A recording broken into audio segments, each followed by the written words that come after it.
Kwa 21 kwezi kwa 12 2019 nibwo Shangri-La Hotel mu mujyi wa Guangzhou mu Bushinwa mu cyumba kimwe cy'inama hateraniye inama y'abagize World Urban International Group bemeje ku mugaragaro umushinga wiswe Oasis Park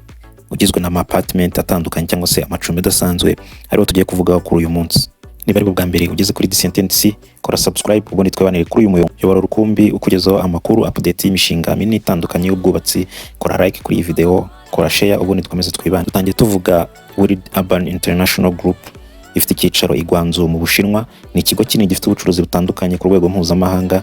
ndetse no muri East Africa, no kikaba cyarateye amatako ariko kikaba cyaranabonye cyangwa se cyararambagije isoko ryo mu Rwanda nk'igihugu kiri gutera imbere, igihugu gifite akazoza, kiri kuzamuka mu buryo butandukanye, mu buryo bw'ubukungu, mu buryo butandukanye, aho babonye ko igice cy'amacumbi ari ahantu hari isoko rinini, isoko ryagutse. Akarero baraje bakaba muri 2019 aribwo bashyize ku mugaragaro umushinga w'amacumbi wo mu buryo bw'amaparitoma, umushinga ugezweho cyangwa se aparitoma mu buryo bugezweho, aho ari aparitoma zo mu bwoko bwa studio kugera kuri aparitoma z'ibyumba bitatu. Tuvuga studio ntutekereze kari studio zimwe z'abanyamakuru zo mu radio cyangwa se kuri televiziyo mu bigo mu buryo bw'itangazamakuru, cyangwa se zino studio z'aba photographe cyangwa se bano bakora imiziki n'ibindi bitandukanye. Oya, ntago ari zo studio turi kuvuga.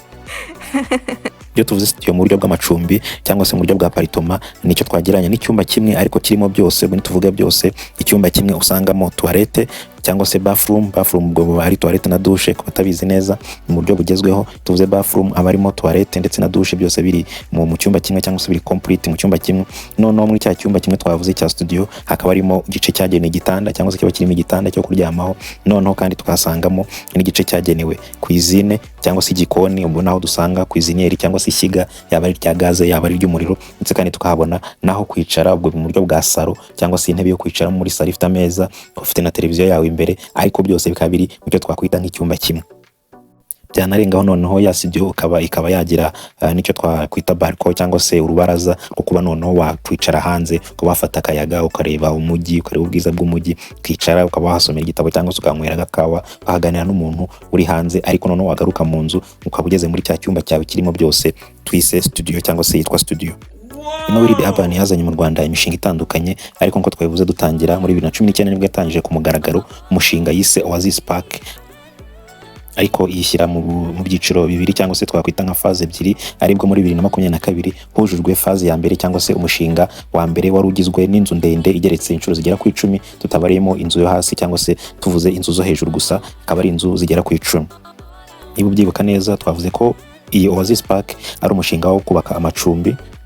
cyangwa se apartment, inzu zikodeshwa kandi zishobora kuba zanagurishwa, dore ko ibiciro byaho nabyo bihari ari kuva ku bihumbi 83 by'amadolari kugeza ku bihumbi 384 by'amadolari. Ushize mu Nyarwanda urumva ko ari hafi ya miliyoni 450 z'amanyarwanda. Wibutsa ko izo aparitoma zabo zifitemo kuva kuri studio ko twamaze kwisobanura, studio ikageramo ndetse na aparitoma ifitemo ibyumba bibiri byo kuryamamo, ikagira toilette ebyiri ndetse na salo irimo igikoni kandi kiri kumwe naho kurira. Ibyo ngibyo bikaba biri muri aparitoma ifitemo ibyumba bibiri, douche ebyiri zayo, ndetse ikageramo igikoni gifite na salle à manger cyangwa se ururiro, ndetse hakabamo na aparitoma ifite ibyumba bitatu, ikagira n'ama toilette atatu cyangwa se douche eshatu, ndetse kandi ikagiramo na salo ifite igikoni na salle à manger byacyo byisanzuye bitandukanye na yindi ibyumba bibiri, kuko uri kumva ingano ziratandukanye. Ubwo bya biciro twavuze bituruka kuri studio ukagera kuri ibyumba bitatu. Ibiciro niko bigenda birenjinga, bigenda bitandukana bitewe n'ingano mu buryo bw'ubuso ndetse kandi n'uburyo yaba ari ibyumba birimo, kuko bitewe n'ahantu aparitoma igiye ishyirwa ntago zigenda zingana mu buryo bw'ubuso. Rero n'ibiciro bigenda bitandukana bikurikije n'ubuso cyangwa se ingano za buri aparitoma. Kandi ukamenya ko kuri buri floor ariko hose ibyo byose bigenda bihagaragara, yaba ari studio, yaba ari aparitoma y'ibyumba bibiri, yaba ari aparitoma y'ibyumba bitatu, kuri buri floor yose ugenda ubihasanga. Iyi nzu ya phase ya mbere nko twabivuze ikaba yaratangiye gukoreshwa, byaba ari kuzikodesha ndetse no kuzigura. Uyu mushinga ukaba uherereye ku Gishushu ku muhanda munini uva ku kibuga cy'indege ukomeza ujya mu mujyi uca ku nteko nshinga amategeko, ndetse ukomeza no mu bindi bice ukomeza ujya mu mujyi n'ubundi ugira za Kimihurura cyangwa se za Kacyiru. Iyo urenze feruje zo ku Gishushu utaragera neza kuri Simba uhita ubona munsi y'umuhanda cyangwa se hepfo y'umuhanda, uhita ubona rwose inzu nshyashya, ubona ko ari inzu ndende ndetse n'iyindi nziza yuzuye, uhita ubona ko ari ahantu hiranga, ndetse n'ayo magambo Oasis Park uhita uyabona hejuru aho yanditse ku nzu. usibye ubibona ku nzu yarangiye, ariko uhita ubona iruhande rwayo ko hari indi nzu ndende ubona ko yiranga nayo irimo kubakwa, ndetse ubona ko ibigeze mu gihe cy'amasuku cyangwa se mu gihe cyo gukora amafinisage ari iyo nzu igeze, kuko nayo irinda kuzuza cyangwa se iri hafi kurangira. Bibuke ko twavuze ko uno mushinga bahisemo kubaka mu mafaze cyangwa se mu buryo bw'ibyiciro, ubwo muri 2022 huzuzo bwa faze ya mbere nibwo faze ya kabiri yatangiye, cyangwa se imirimo yo kubaka faze y'ino nzu ndende turi kuvuga yatangiye. Yo noneho ikaba igeretse kugeza ku nshuro 15 udashyizemo izo hasi ndetse na rooftop yo hejuru. Nayo imirimo ikaba iri kurangira, ariko yo noneho ikaba itegerejwe kuzakoreshwa mu buryo bwo gukoreshwa nka hoteli yo mu buryo bwa apartment, nayo ifite uburyo twavuze hejuru nk'ubw'iya mbere, kuko nayo ifite apartment zo kuva ku rwego rwa studio ukagera kuri apartment y'ibyumba bitatu nk'uko twavuze kuri ya nzu ya faze ya mbere. Ikindi na tutavuze ku ya mbere nuko yaba iya mbere ndetse n'iya kabiri zose zifite rooftop, ariko zikagira na piscine hejuru n'ubundi muri iyo rooftop,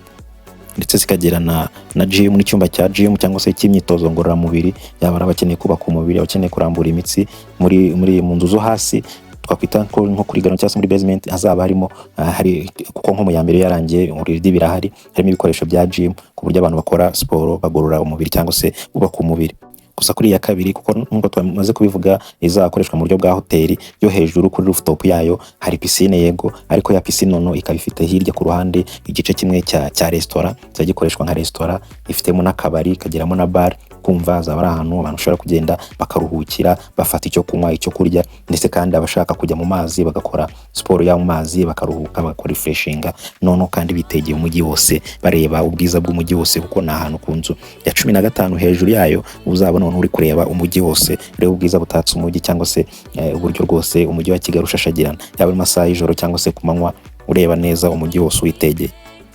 Uko twabivuze, uyu mushinga witwa Oasis Park, iri mu faze ebyiri, byose bikaba ari iby'ikigo cy'abashoramari b'Abashinwa bitwa Willy Urban International Group.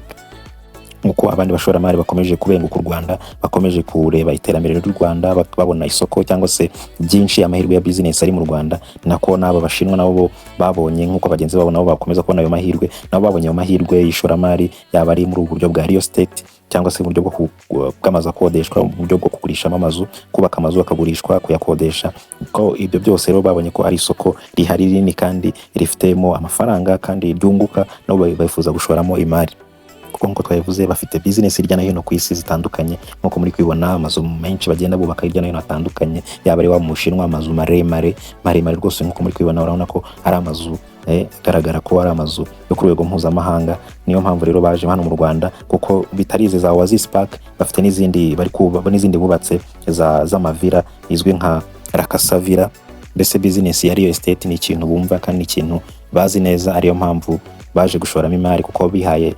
business plan yawe ifite imyaka 10 cyo kuba bakomeza gukora izindi business, kuba bafite n'ibindi bibanza nyuma y'iyo Oasis Park bazakomeza kubakamo n'indi mishinga itandukanye,